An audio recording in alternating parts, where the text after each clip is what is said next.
Don't look beyond the fact that Mexico City is one of the most polluted, populated, and crime-ridden cities in the world, which is a shame because this is where Mexico's political, cultural, economic, and intellectual life has been centered for thousands of years. So, if you're genuinely interested in Mexico and Mexicans, then this is the city to hit.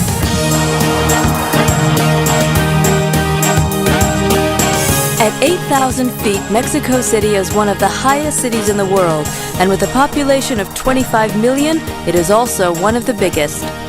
Mexico is a vast country sharing one border with the United States and the other with Central America. The Aztecs founded Mexico City in 1319. Their civilization ended when the Spanish conquered the country in 1521. Today, it's a city where modern skyscrapers tower over Indian markets and Spanish churches.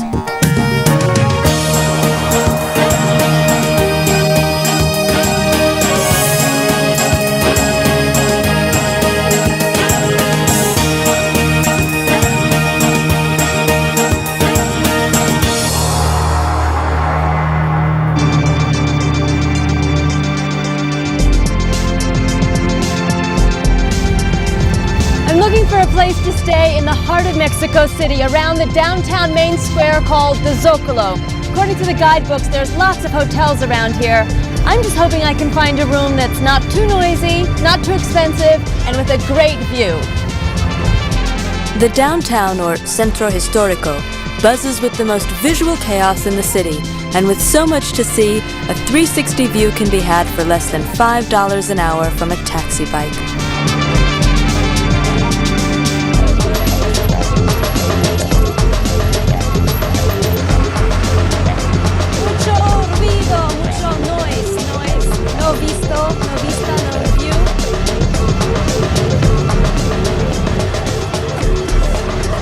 No? Just 1 minute? Momentito. Looks promising.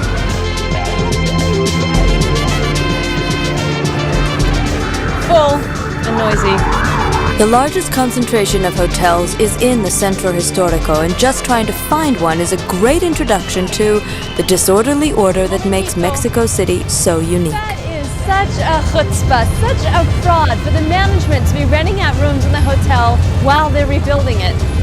Ruido, mucho ruido. Traffic is congested, especially in the Centro, but inhaling exhaust from the back of a taxi bike is a small price to pay for getting around it so quickly. Is this it? Ah, perfecto.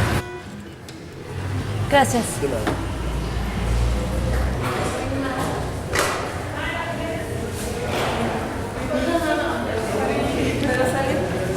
Hola. Bien, gracias. ¿Tienes un cuarto? You have a room? Mira, por el momento el hotel está lleno. It's solamente, full. Sí. Tengo una habitación, pero sin baño. You have a room that doesn't have a bathroom in it. And 80 pesos, like $8. Does it have a view? Una vista? It has a view? See? Mm-hmm. Can I see it? Yeah.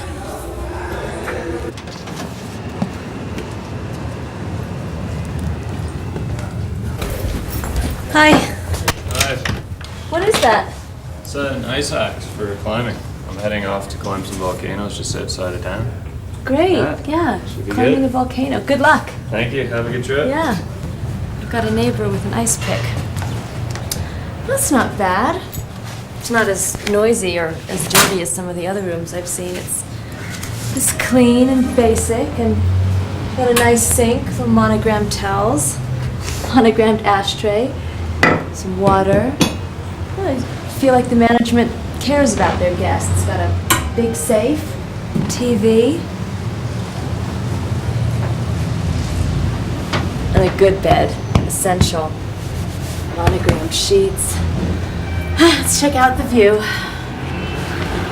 Wow!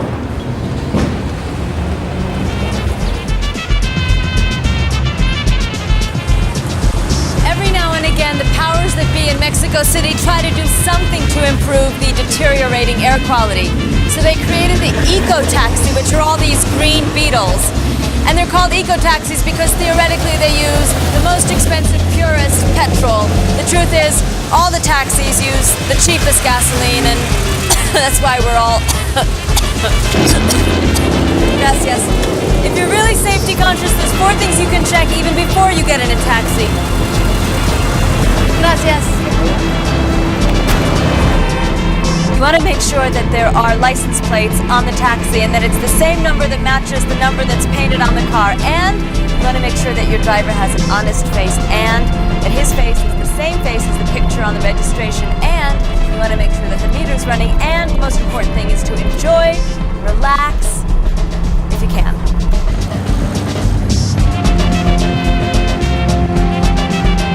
What a beautiful fountain! Although it can be the quickest way to get around this massive city, taxi crime is an issue, particularly for tourists. At night, it is inadvisable to hail one from the street. Mexico City is divided into 400 neighborhoods, and all the extremes of Mexico are here. One moment, the city is poverty, overcrowding, and bad smells. The next, it's glamour, music, and color. There's been a market in this spot ever since the time of the Aztecs, and when the Spanish came 500 years ago, they discovered things growing here in the New World that no one had ever seen before in Europe. Basic things like the potato, tomatoes, corn, all different kinds of beans, tobacco, avocados. And walking around this market, you can feel a little bit like one of those early European explorers because there are things here that I have never seen before.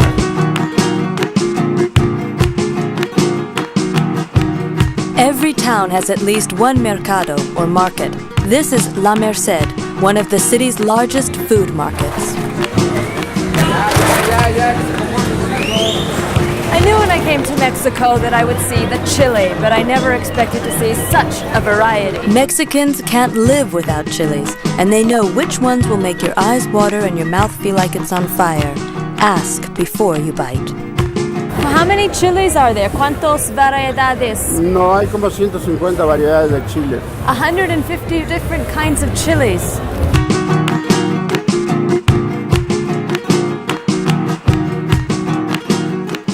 What do we have here? ¿Qué es esto? Tripas Ah, tripe.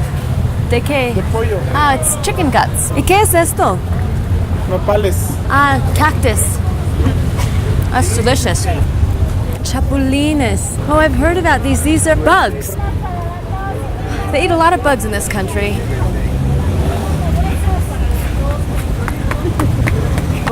It tastes just terrible. Can I try one of these? Oh, picante. ¿Y qué es esto? Aguaucle. ¿Cuál? Viene siendo huevera de mosco. No, mosquito eggs? These are eggs from mosquitoes. And he's saying that you can eat them wrapped up in a tortilla or with a little cactus. I don't think I'm gonna try those. Walking around Mexico City, you might find yourself in one of the many workshops where baskets, masks, bark paintings, and glassware are made by hand, both for daily use and for tourists. In almost every home and business, you will find an altar to the Mother of Mexico, the Virgin de Guadalupe. For centuries, Mexicans have taken handcrafts from all over the world and using traditional methods have transformed them into uniquely Mexican objects. Most Mexican glassware is recycled. The old crushed glass is melted at temperatures of up to 2,000 degrees Fahrenheit, which enables it to be worked. The molten glass is then rolled, blown, shaped, and finally, skillfully fashioned into something beautiful or just plain useful.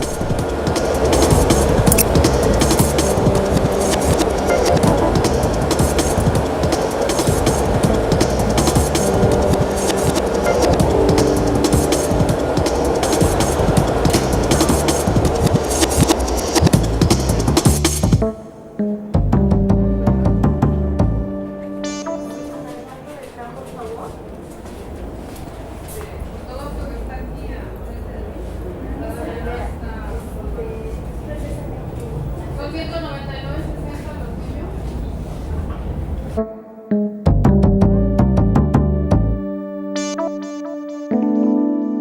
love to take something like this home, but might get broken in my backpack, so I'll take 2 tequila glasses.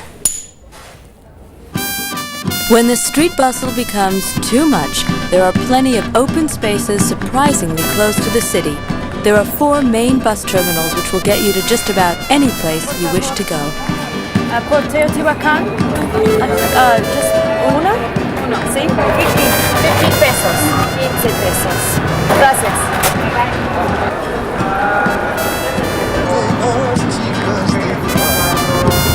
Hola. Teotihuacan. Sí. Gracias. ¿Puedo sentarme acá? Gracias. Less than 1 hour's drive from Mexico City and just beyond the city's smog is the ancient city of Teotihuacan. Teotihuacan reads like one of those great mystery stories. At the height of the civilization of Teotihuacan, around 400-500 AD, over 200,000 people were living there, and it was one of the biggest, if not the biggest city in the whole world. And then all of a sudden, it went into decline, and nobody knows why, and all the records and all the artwork were destroyed, so that today archaeologists can only guess at the basics: their history, their culture, their society, what language did they speak, what were the main tenets of their religion. And when the Aztecs first saw Teotihuacan, they were so impressed with the place, even though it was in ruins, that they called it Teotihuacan, which means the place that men became gods. Dramatic stuff, huh? The archaeological site opens at 8 a.m. and closes at sunset. It's a good idea to arrive early before the heat of the midday sun and the busloads of tourists arrive.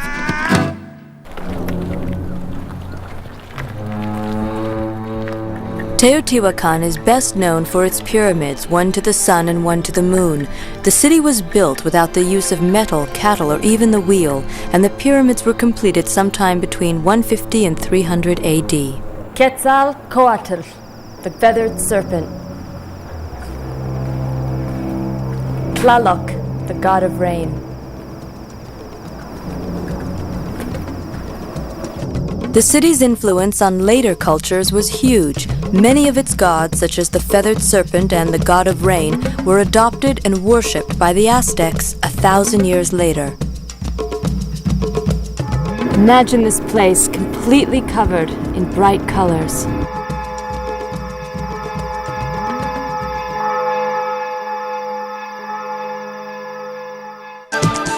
After the city's decline, Teotihuacan became a pilgrimage center for Aztec priests.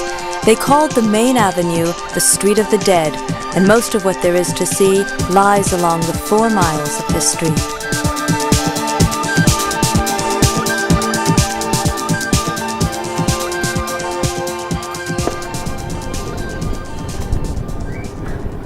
The only way to climb these steep steps is diagonally.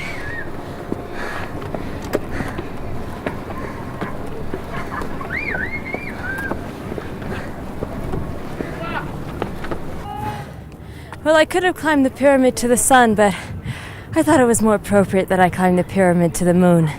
Not just because the pyramid to the moon is smaller, but because it's a woman thing, isn't it? The moon.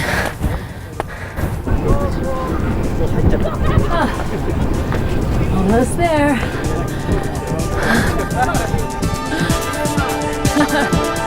I did it!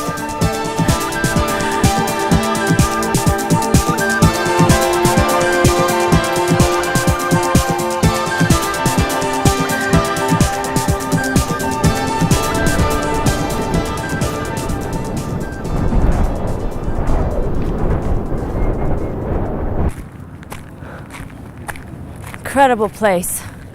Massive. There's no way to see the whole city of Teotihuacan, even if you start first thing in the morning and you leave when they close in the evening.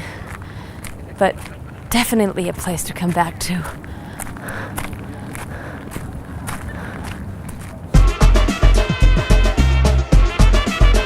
Back in Mexico City, I met up with Tommy Glassford, an American artist living in the Zocalo, or Main Square. Like Tommy, many artists are attracted to the drama of Mexico's history and take great interest in the origins of their neighborhood. This is your studio. This is it. I chose to be here downtown because it was such a grand environment. Plus, the spaces here are really great for an artist. This was the actual waterway which led right to the Zocalo, which is at the corner. So the water came straight to the Zocalo. The whole city was full of canals, right? Right. Here's the Zocalo, which is the main square of the city. I mean, in a lot of ways, it's like the heart of Mexico. And before it was pyramids, and now it's all this colonial architecture. And the faces, I'm always so amazed. The faces are the same faces that you see carved into temples and paintings, these pre-Hispanic faces. They're classic kings and warriors all over the streets today. This is a serpent head piece of sculpture off of the pyramid that has been taken and placed as the cornerstone for this entire structure. This is Aztec? Yes. This is original? This is original. Wow. That was where they had the Inquisition? This is where they had the Inquisition, and later it turned into the first medical school in the New World. Ironically enough, it goes from torture to medicine. So what do you think, Justine? I think my feet hurt from walking, my head hurts from talking. I need to stop and let it all sink in. Mexico City's Museum of Anthropology is considered one of the best of its kind in the world. It houses archaeological treasures charting Mexican culture from prehistoric times right through to modern indigenous life. This is the most fascinating piece of work for me at the museum. It's called Cuatlicue, which means skirt of serpents, and is the goddess of earth. And actually what she has for a head, if you can see right here in the skin of the serpent, there's a square and a little circle inside, which is the Aztec symbol for blood. So what she actually has as a head is two great spurts of blood that go all the way around, making two heads, two serpent heads. They come out of her neck. That's right. And they're like kissing each other, and you can see the teeth and the tongue that makes the mouth of the goddess. Yeah. And on her breast she has a collar with hands and hearts. And then all the way around she has the serpent skirt, which is pinned on her back with another skull. And also her shoulders are serpent faces. And that center over there is actually the center of Tenochtitlan, which is the same as this one. And is this what the Zocalo is today? It's the same place. It's just like they all put the pyramids down and destroy everything. So the colonialists destroyed all these buildings and put the church over them. What priests did in order to perform the human sacrifices is to, well, kill the person, and then they took the skin of the person out, and with hair and everything the priest put the skin over him, and then he took the beating heart, and in one of these he dumped the heart also beating. Like and in this, like in this rock. This rock saw many beating hearts. That's right, and also this one. Yeah. This one has skulls all over it. And the priests wore the skin of their victim? They used to do that, yes.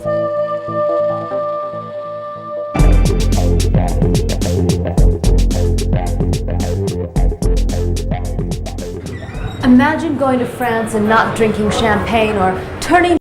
At the end of a busy day, hundreds of city dwellers head downtown to the Arena Coliseo for some good old-fashioned entertainment. Mexicans are obsessed with spectator sports, and after football, this masked wrestling called Lucha Libre is the most popular. And I just got a front row ticket for only $3.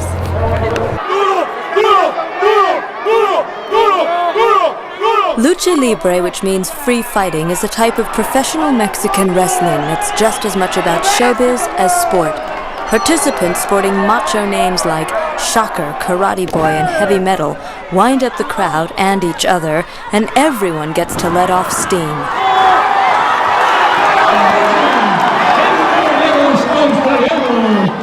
are you for? What team are you for? Okay. The guys in that corner are the evil guys, So those, the bad boys. Those are the bad guys.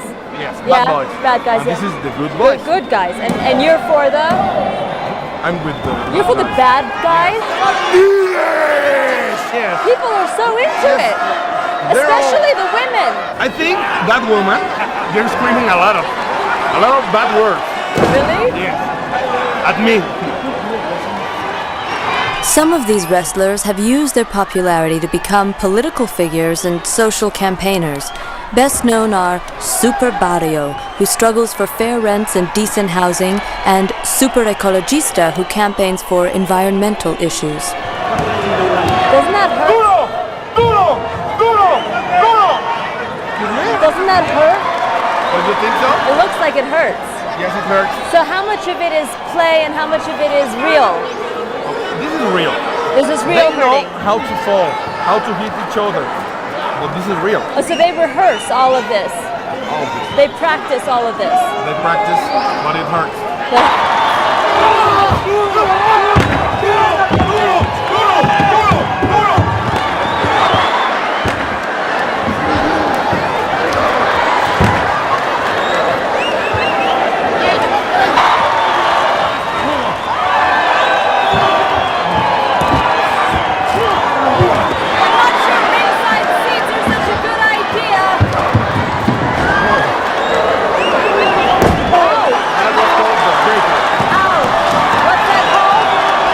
Breaker. Backbreaker.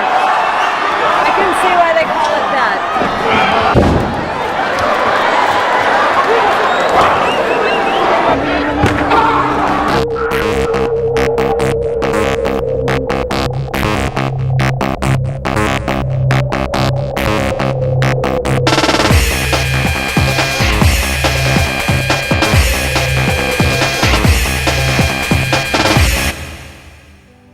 Day 5, and I'm heading 100 miles southwest of Mexico City to the colonial city of Tasco. Set on a steep hillside, Tasco's narrow streets and beautiful plazas combine to make it one of the most picturesque and well-preserved colonial cities in the country. The scenery may be good for the soul, but there's more to Tasco than just a stunning view. Cortez and his men hungered for gold, and they found it. But the real treasure in Mexico turned out to be silver, and this little primitive mining camp called Tasco went boom and turned into one of the wealthiest colonial cities in Mexico. Breakfast. Un atole con chocolate e un tamale. Sí. It's a typical Mexican breakfast. It's lots of corn. The atole is a drink from the Aztec time. It's corn flour, and this one's got corn flour with chocolate in it. Gracias. It's just deliciously sweet, thick chocolate corn milk drink. Quiero verde, tamale verde. And the tamales, oh, I love tamales so much. Tamales are cornmeal stuffed with something sweet or savory, wrapped in a corn husk and steamed. And oh, I love them so much. How much is it? 3 pesos por todos? 6 pesos, that's 50 cents for a good hot meal with lots of carbohydrates. Great way to start the day. Hotel Melendez, por favor. Hotel Melendez. I've heard it's a sweet, inexpensive hotel that looks out over the Zócalo. Por favor, Hotel Melendez. Hotel Melendez. Hotel Melendez? Sí? Ah, okay. Ah. Hotel Melendez. This was the first hotel built in Tasco. And this is the last room they had left. Oh my gosh. It's big enough for a family of 25. Let's take a look at the bathroom. Good. Nice, clean, color-coordinated toilet, sink, and shower. And let's check out these beds. I feel like Goldilocks. Oh, too soft. Too bumpy.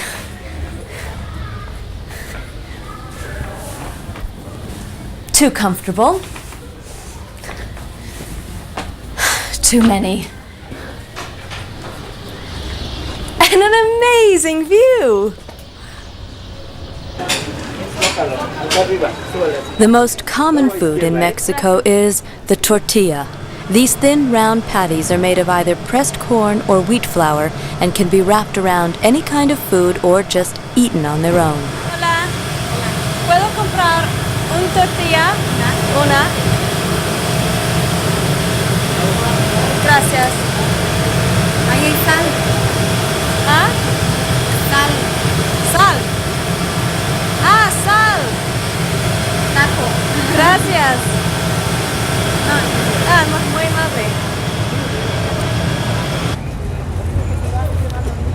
Every town in Mexico has its Zocalo, where people gather, socialize, where they celebrate national holidays, fiestas. And this weekend, I'm lucky enough to be here for the annual Silver Fair. Shopping.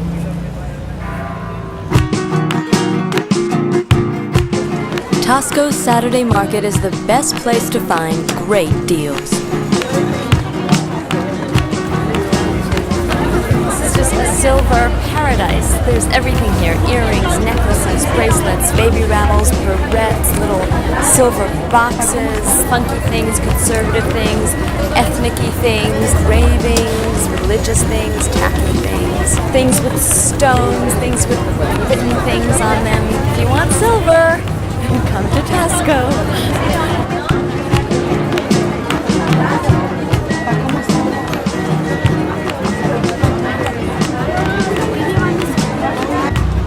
Are you traveling by yourself? Sure I am. Yeah. Yep.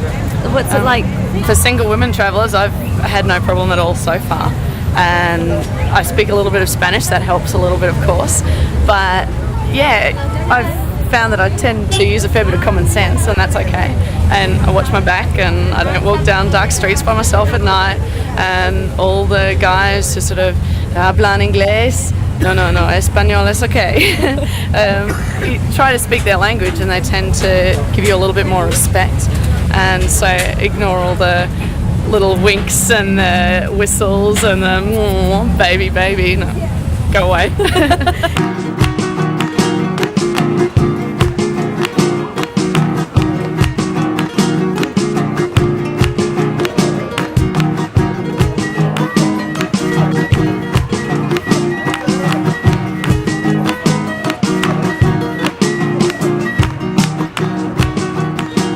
Those beetles? Sí, jubiles. Humiles? Sí, jubiles. For eating? Sí. Así? Así solo se comen. Oh, it's really crunchy. Rico. It's good. It's rico. It's good for the health. Buena para la salud. Sí. Sí. Tiene proteínas Protein, y protein. anemias. For anemia. ¿Gusta probarlo? Sure, I'd love to try one. Keep an open mind, Justine. Keep an open mind. Keep an open mind. Okay, 1, 2, 3. Oh! You know what? I'm gonna close my eyes, and you put it in my mouth, okay? Okay, ready? 1, 2,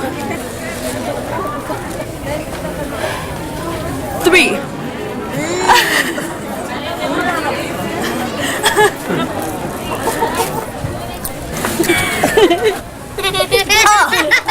Oh, it's like chemicals. I just ate a beetle. I just can't believe I ate a beetle.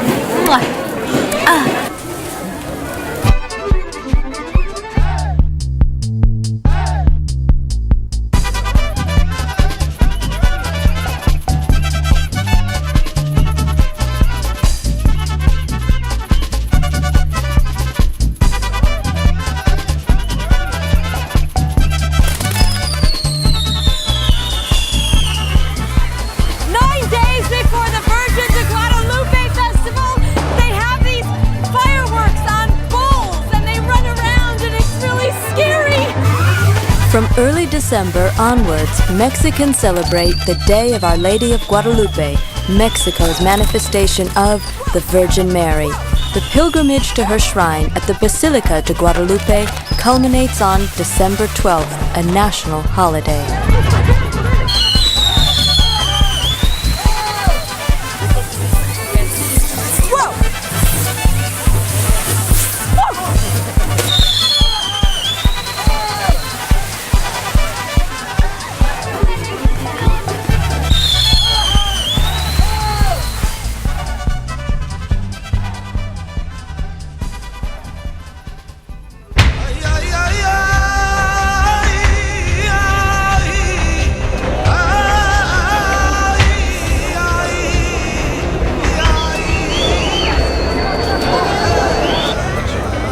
No, no gracias.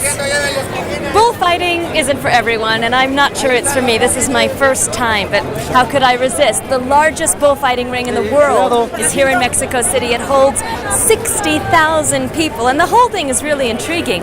Primitive bullfighting started 2,000 years before Christ in ancient Greece, and the sport is just as dangerous as it was when the Pope tried to ban it in the 16th century. In the last 250 years, half of the greatest matadors in the world have been killed in the ring. I wonder what's going to happen today. Is that a very good matador? Ole! Ole! What does ole mean? Ole, that's a good one. I know it's Arab. It's an Arab word. But I don't know exactly what it means. Do you know what ole means? No. No, no. Do you know what ole means? I'm not sure. No, no. You can ask. Nobody knows. Nobody knows. But they say it with such feeling. Everyone's saying ole.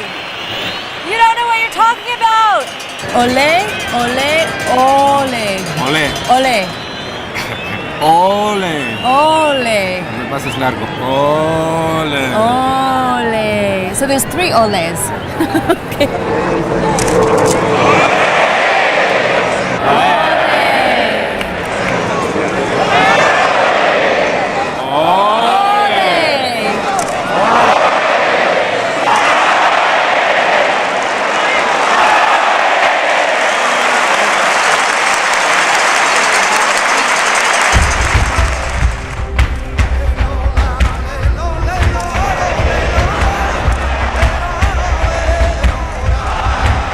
Today at the monumental Plaza Mexico, the star matador is El Juli, a 17-year-old sensation from Spain.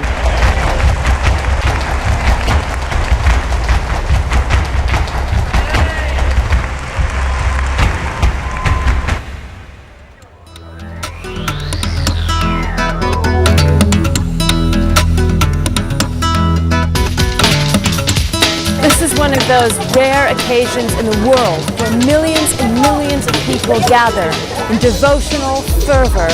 And I, like an insane person, decided to come and check it out because until you've seen Mexicans adore the Virgin de Guadalupe, you haven't seen Mexico. And this is like the Mexican Mecca. The Virgin de Guadalupe is Mexico's patron saint. Her image is seen all over the country and her name is used everywhere, in religious ceremonies, literature, and even political speeches. 2.5 days walking?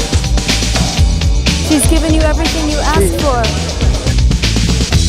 You're crying because you're happy. Okay, bueno.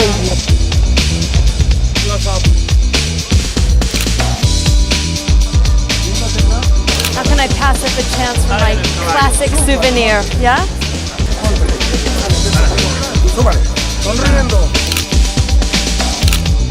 Gracias. Well, it was worth the visit. In 1531, a Mexican Indian had a vision of the Virgin, and she commanded that a church be built on this hill where he saw her. Each December, about 5 million Mexicans from all over the country make pilgrimage to the Basilica de Guadalupe.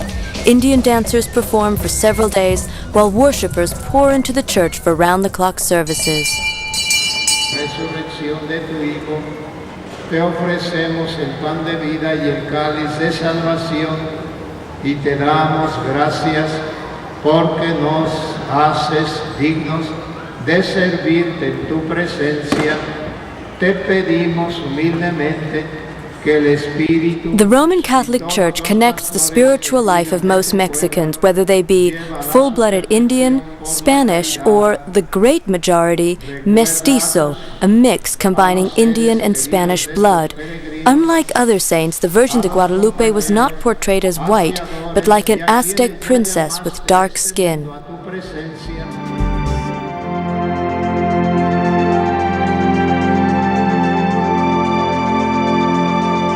Day 7, and just 12 miles south of downtown Mexico City, urban sprawl gives way to a network of canals and flower nurseries known as Xochimilco. 500 years ago, the Valley of Mexico was a lake which the Aztecs transformed into a series of canals. The earth dug up around the canals made fertile gardens. Xochimilco means where the flowers grow, and it's the one place in Mexico City where you can get some feel of the ancient city.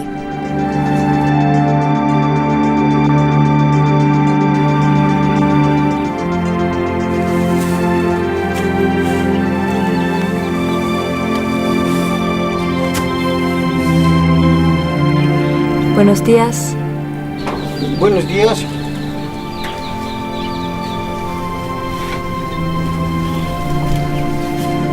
Not surprisingly, Xochimilco is the favorite weekend spot with Mexican families.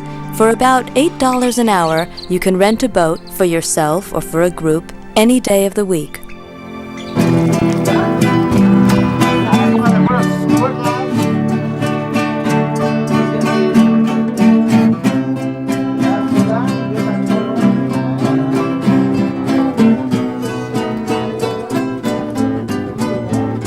Pollution has damaged Xochimilco, but there are still 60 miles of protected canals to navigate through. And if you find yourself hungry or thirsty, never fear, there are always the floating markets. ¿Y qué es esto? Ese es huitlacoche. Ah, huitlacoche. That's that corn fungus. Chile relleno. Qué rico. Qué rico. ¿Y es nopales? Sí. ¿Cactus? Sí. Gracias.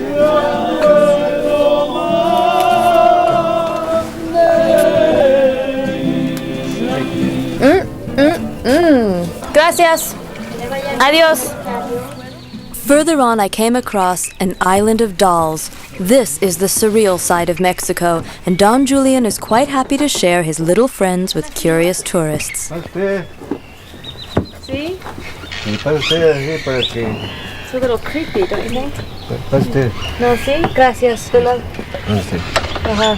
Gracias. Para usted. Sí, gracias. Don't go anywhere. You're going to stay right here, no? You've been living here 23 years. ¿Y usted pusiste las muñecas? You put the dolls here? Ya estaban. Ah, they were already here. Yes. Ah, you cleaned her. They Sí, take care of you? Me cuidan. They take care. Son espíritus. Ándese. They're like spirits. So he's going to show me his favorite doll.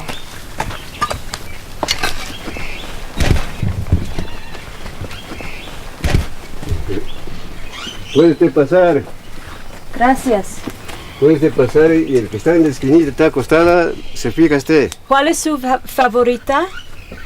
¿Esta? With the sunglasses? Sí, de sus anteojitos.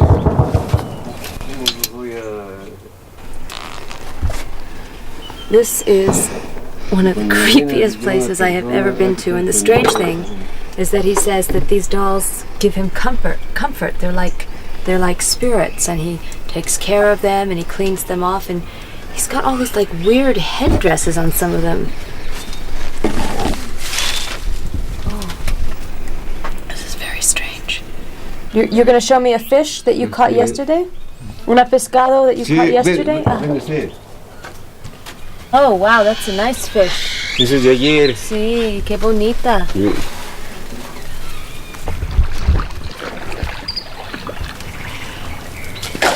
This is just like one of the creepiest things I have ever seen in my entire life.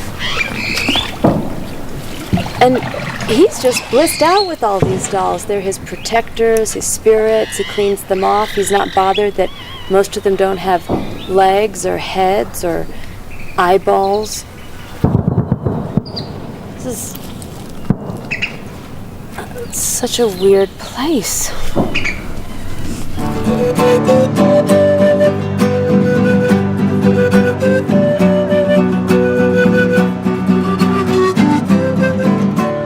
It was kind of comforting to get back to the bustle of Mexico City, where the subject was mariachis. What are mariachis? I mean, it's really a Mexican thing, right? It is a very Mexican thing, which deals with unrequited love. Unrequited love. That's the main thing. You come Pain. here to cry. You come here to cry. That's basically it. This strange celebration of the pain of love, something like that. And why are they all in Garibaldi? Why are they all in this square? Well, this is like the mecca of mariachis, but they're all over. Yeah. All over the country they have mariachis. I don't know exactly where they come from, but strangely enough, it has to do with European music. It's like waltzes meet Mexico. And Waltzes meet tequila. right. Ay! Now she's ready to sing. Hasta ver que mi alma ha formado un arroyo de olvido anegado, donde yo tu recuerdo ahogaré. This one is about getting drunk. This is about getting drunk. Trying to forget. Cantaré por todo el mundo. Sing Mi it, dolor Tony. y mi tristeza. The mariachi feeling. You dream of being a macho Mexican? Well, sometimes. Not always, but sometimes. Every now and then, you know.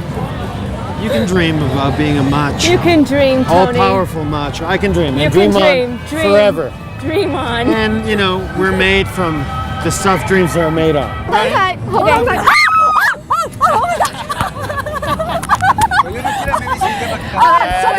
Okay. I can't believe there's electric shock running through my body.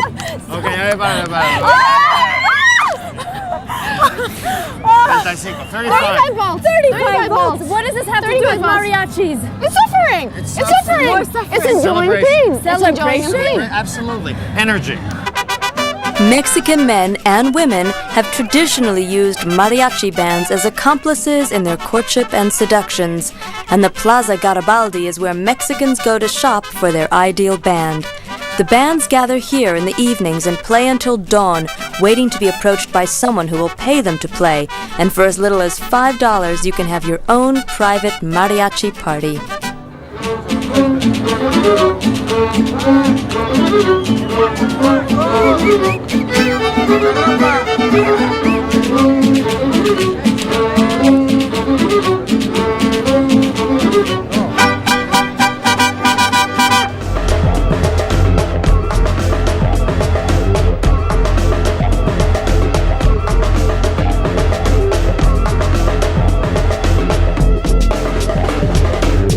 A few hours west of the city, you can escape to the lush, secluded mountains of El Rosario. Every year, billions of monarch butterflies migrate from Canada to the butterfly sanctuary here.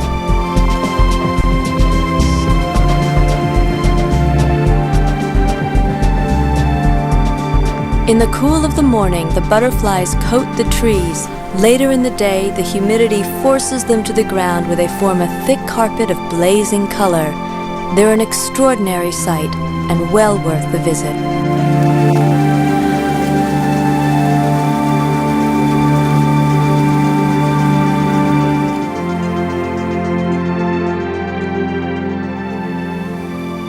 Mexico City is a wild mosaic of disorganization, sophistication, North American commercialization, and on the flip side, it's ritual, mystical, surreal. You can't be in Mexico City and feel nothing. The city's so alive, and everyone has their religion or passion, whether it's for the Virgin de Guadalupe, or bullfighting, or football, or butterflies, or tequila. And with the faces of the indigenous people around you all the time, it's a constant reminder of the past. It's incredible to think that so close to the United States, at my very doorstep, I've only just begun to discover one of the most exotic, sensual, spiritual, intricate, challenging cities I've ever seen. And I'm definitely coming back to see more.